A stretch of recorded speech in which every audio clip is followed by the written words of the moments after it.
Hello students, welcome back to our channel study with Shiksha. तो आज मैं आपको पेडागॉजी ऑफ इंग्लिश की यूनिट सेकंड के आगे के क्वेश्चंस कवर कराऊंगी।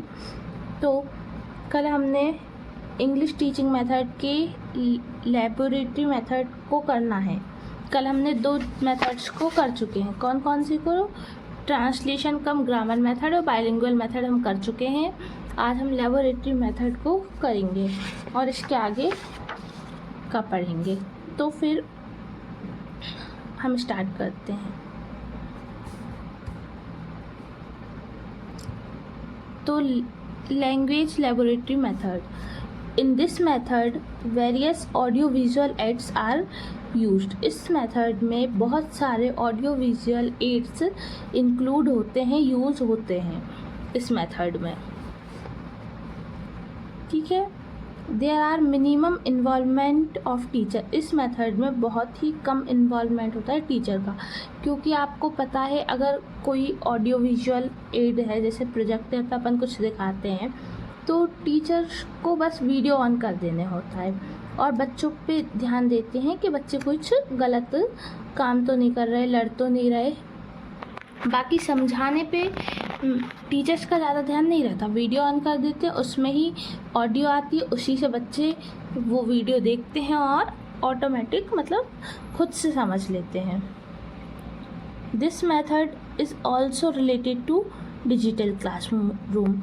यह मेथड रिलेटेड है किससे? डिजिटल क्लासरूम से। तो ये हमारी डेफिनेशन हो गई। इन this method various audiovisual aids are used. There are minimum involvement of the teacher. This method is also known as related to digital classroom. अब हम आते हैं इसके एडवांटेज पर और मेरिट्स पर। इसको हम ऑब्जेक्टिव्स भी बोल सकते हैं। तो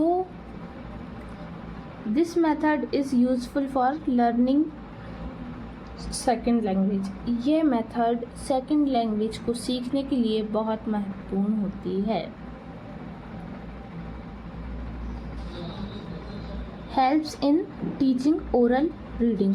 ये ओरल रीडिंग में हेल्प करती है। All students can read oral pronunciation. सारे बच्चे रीड कर सकते हैं ओरल प्रोनाउंसिएशन को। It can be recorded. ये एक रिकॉर्डेड होती है, जैसे कि अपनी क्लासेस रिकॉर्डेड चल रही हैं, तो इसमें बच्चों को काफ़ी फ़ायदा होता है। उनको जब टाइम मिले तब देख सकते हैं, पढ़ सकते हैं। अगर रिकॉर्डेड नहीं होती, रिकॉर्डेड नहीं डलती, तो लाइव चलती है और लाइव में हर स्टूडेंट नहीं देख पाता है। तो रिकॉर्डेड सारे स्टूडेंट देख पाते हैं और अच्छे से पढ़ लेते हैं। और टीचर कैन फाइंड मिस्टेक। इसमें टीचर अच्छे से, ये जो लैबोरेटरी मेथड है, इसमें टीचर अच्छे से मिस्टेक ढूंढ पाता है, क्योंकि वो फ्री बैठा रहता है, वो कुछ लिखा नहीं रहा होता है, वीडियो वो भी देख रहे होते हैं, तो वो आराम से अच्छे से मिस्टेक्स फाइंड कर लेते हैं। अब हम आते हैं डिमेरिट्स, डिसएडवांटेज पर। लेस इन्वॉल्वमेंट ऑफ टीचर का लेस इन्वॉल्वमेंट होता है इस मेथड में। प्री रिकॉर्डेड क्लास होती हैं। इसके डिसएडवांटेज, प्री रिकॉर्डेड होती हैं, तो देखो जैसे प्री रिकॉर्डेड होती हैं तो कहीं कहीं तो ये बहुत फ़ायदेमंद होती है, लेकिन कहीं कहीं जैसे कि पहले की डली हुई होती हैं, जैसे वो 2004 की वीडियोस डली हुई है और बच्चा 2025 में देख रहा है, कोई डेटा डला हुआ है कि हमारी पहले जनसंख्या क्या थी, तो बच्चा वही समझ ले। इसलिए कभी कभी ये रिकॉर्डेड क्लास नुकसानदायक भी हो सकती हैं। No accurate knowledge. Accurate knowledge इसमें से नहीं मिलता। No written involvement. कोई रिटन इन्वॉल्वमेंट इसमें नहीं होता। तो ऐसे कुछ डिसएडवांटेज भी हैं लैबोरेटरी मेथड के। तो ये हमने लेबोरेटरी मेथड की डेफिनेशन पढ़ ली, इसके एडवांटेज पढ़ लिए, इसके डिसएडवांटेज पढ़ लिए। अब वो आपसे कुछ भी पूछें, कैसा भी पूछें, आपको यही लिखना है। अगर उनने एम्स पूछा तो अपन एडवांटेज ही एम्स भी होते हैं। एम्स, एडवांटेज, ऑब्जेक्टिव्स, मेरिट्स, ये सब सेम ही होते हैं, ठीक है ना। तो ये अपने बहुत एक क्वेश्चन कंप्लीट नहीं हुई, अपने 3-4 क्वेश्चन, वो कुछ भी पूछ लें, अपन यही लिखना है। अब आते हैं अपने नेक्स्ट उस पे। यहाँ तक ये अपना कंप्लीट हो चुका है। नेक्स्ट टॉपिक, डायरेक्ट और नेचुरल मेथड। ये भी एक टीचिंग मेथड ही होता है। तो डायरेक्ट और नेचुरल मेथड, तो ये फ्रांस में 1901 में लॉन्च्ड हुआ। 1901 में फ्रांस में लॉन्च्ड हुआ और इसे डायरेक्ट, नेचुरल और रिफॉर्म्ड मेथड के नाम से भी जाना जाता है। इसे 3 नामों से जाना जाता है। कौन कौन से? डायरेक्ट, नेचुरल और reformed. It helps to improve reading accuracy and writing accuracy. ये अपने रीडिंग एक्यूरेसी और राइटिंग एक्यूरेसी में हेल्प करता है। तो ये आप इसे थ्योरी में एज अ डेफिनेशन लिख सकते हैं। तो आप लिख लेंगे या मैं बता दूं? चलो मैं बता ही देती हूँ। तो this method is started in 1901 in France. This method is started in 1901 in France. It is also known as natural और रिफॉर्म्ड मेथड।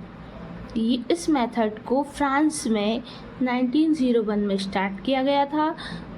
इस मेथड को और नेचुरल और रिफॉर्म मेथड भी कहा जाता है। And it helps to improve, ये हेल्प करती है इम्प्रूव करने में reading accuracy and writing accuracy. तो ये अपनी हो गई डेफिनेशन। ऐसे अगर शॉर्ट में आपको समझना है तो ऐसे समझ लीजिए और फिर आप इसको वहाँ जाके ऐसे लिख सकते हैं डेफिनेशन के रूप में। नेक्स्ट इसके मेरिट्स पढ़ लेते हैं। इसके मेरिट्स क्या है? It is very interesting method. ये एक बहुत ही ज़्यादा इंटरेस्टिंग मेथड है ड्यू टू वेरियस एक्टिविटीज़, क्योंकि इसमें बहुत सारी एक्टिविटीज़ होती हैं। Meaning of word discourage, meaning of word discourage. Emphasis focus is on oral work, इसमें फोकस ज़्यादातर ओरल वर्क पर किया जाता है।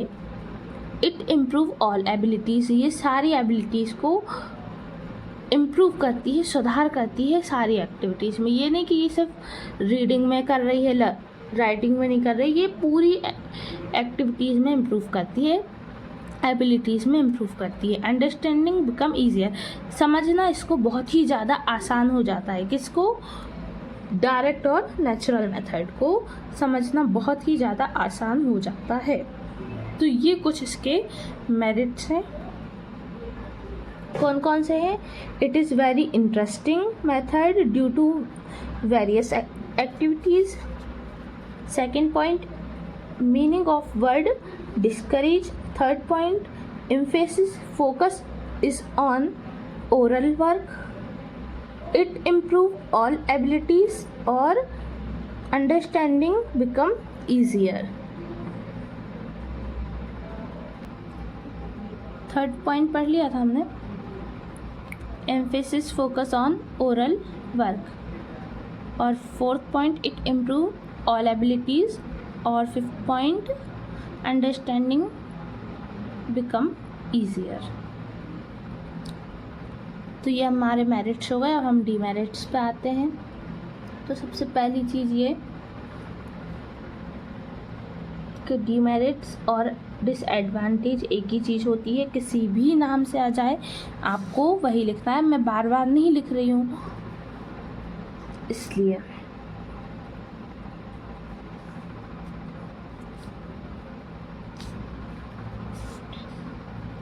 तो डीमेरिट्स इसके क्या क्या हैं? All scholar did not like this method. All students मतलब स्कॉलर्स, मतलब सारे बच्चे, सारे स्टूडेंट्स इस मेथड को लाइक नहीं करते। ये स्कॉलर्स नहीं, स्टूडेंट है। All student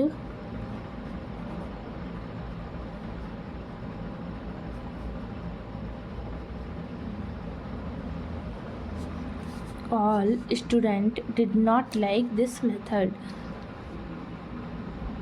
ignore reading and writing, ये रीडिंग और राइटिंग को इग्नोर करता है। ये मेथड रीडिंग और राइटिंग को इग्नोर करती है। Grammar is taught systematically, grammar is taught systematically. Time consuming method, ये एक टाइम कंज्यूमिंग मेथड है और sometime difficult to explain correct meaning, कई बार इसका करेक्ट मीनिंग समझाने में डिफ़िकल्टीज आ सकती हैं। तो इसके ये अपने 5 कुछ हो गए हैं demerits. All student did not like this method, सारे बच्चों को ये मेथड अच्छी नहीं लगती। इग्नोर्स रीडिंग एंड राइटिंग, ये रीडिंग और राइटिंग को इग्नोर कर देती है कभी कभी। Grammar is taught systematically, grammar systematically पढ़ाया जाता है। टाइम कंज्यूमिंग मेथड, ये टाइम कंज्यूमिंग मेथड है क्योंकि अपन किसी भी चीज़ को सिस्टमेटिकली पढ़ाएंगे तो टाइम कंज्यूम हो गई। तो फिर sometime difficult to explain correct meaning, कई बार करेक्ट मीनिंग बताने में दिक्कत आ सकती है। तो आज हम क्लास यहीं पर ख़त्म करते हैं। नेक्स्ट क्लास में हम और आगे का पढ़ेंगे और हो सकता है कि कल ही मैं दूसरी क्लास भी डाल दूँ। तो आप लोग एक सुबह डल जाएगी और एक शाम को कर दूँगी। तो कल ही आपकी 2 क्लास अपलोड हो जाएंगी जिससे आपका जल्दी जल्दी सिलेबस कंप्लीट हो जाएगा। कई बच्चों के कमेंट आ रहे हैं कि आप जल्दी पढ़ा दीजिए मैम, तो मैं सोच रही हूँ कर दूँ। और आपके लिए देखिए मैं रात में 11 बजे रिकॉर्ड कर रही हूँ, 12 बजे। तो पर मुझे अच्छा लगता है आप लोगों के लिए पढ़ाना। तो प्लीज़ आप लोग भी मेरे चैनल को सब्सक्राइब करना ना भूलें। मैं आपके लिए मेहनत कर रही हूँ, आप मेरे को एक लाइक और एक सब्सक्राइब तो डिज़र्व करती हूँ ना मैं। तो आप मेरी वीडियो को लाइक करें और मेरे चैनल को सब्सक्राइब करना बिल्कुल ना भूलें। कल हम सुबह भी अपलोड कर देंगे और शाम को भी, जिससे आप लोग जल्दी जल्दी अपने प्रिपेयर कर सकें। तो थैंक यू।